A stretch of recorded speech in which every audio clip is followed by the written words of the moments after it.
How's it going, guys? So this is where I am.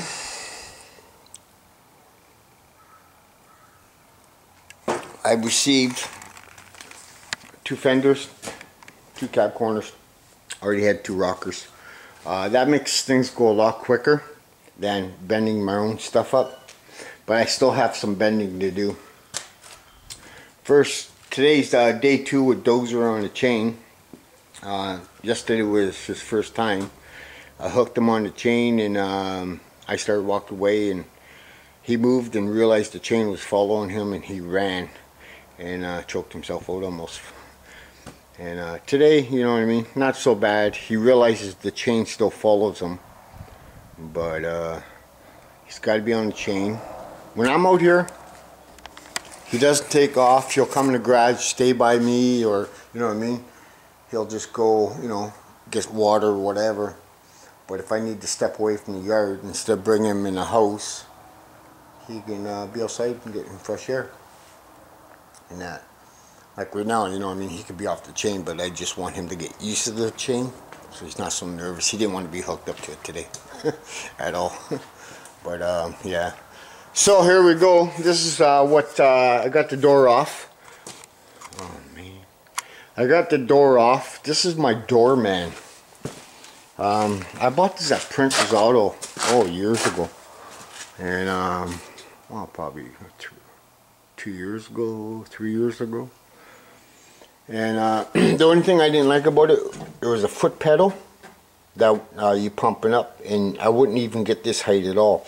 So I went online to see what, you know, a version of an expensive one.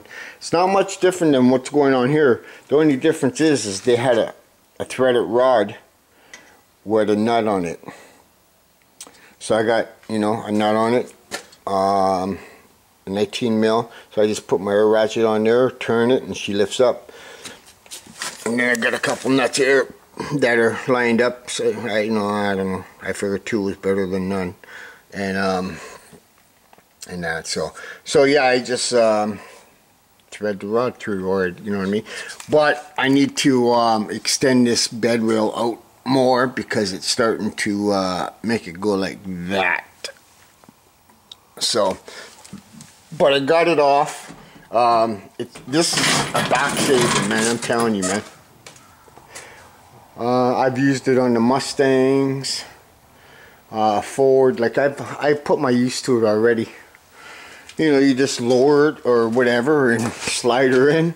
You might have to, you know what I mean, shift it a bit, because this is an uneven floor, and pop her in, put your pin in, and done. And that's so the inside of the cab. So now it's all dry, better view, some holes. I grabbed my wire wheel. It's the most aggressive thing I had, and so it's going to be a pretty minor patch for the first piece, and then the second piece it's going to overlap, and I'm going to do all my bends that's here by using a mechanic wire, and so this way I know where all of my bends are, and you know, I'll do up to 3 feet. That's as big as the brake goes, 3 feet, or I can go down the road. He's got a 5 feet, and then he's got one that's longer, homemade ones, but he said I can go borrow them. Actually, he was going to send me home with the 5-footer one. And so I'll just come and borrow it, you know. There, he keeps it outside. So that's what I got going on. So that's what the plan is to start. And this is going to be 18 gauge. I'm going to use whatever little bit of 18 gauge I got left, and that. Point this out to you guys, to anybody that's, you know what I mean, just starting to. There's some hidden stuff that should be known here, for the reason that see this foam? If you guys are doing your cab corners on any truck, this here needs to come out. You need to tear this out. It is a fire hazard, and there's a piece of metal in here I can feel, so I don't know what's with that. Maybe that came out a bit further, I'm not sure.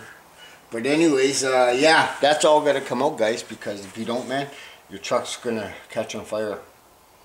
So, you know, if you even cut below it and you see it, and that's where your weld's gonna be, you gotta grab a pair of needle nose pliers. I've done it, and rip it out and get out at least away from your panel, anyways.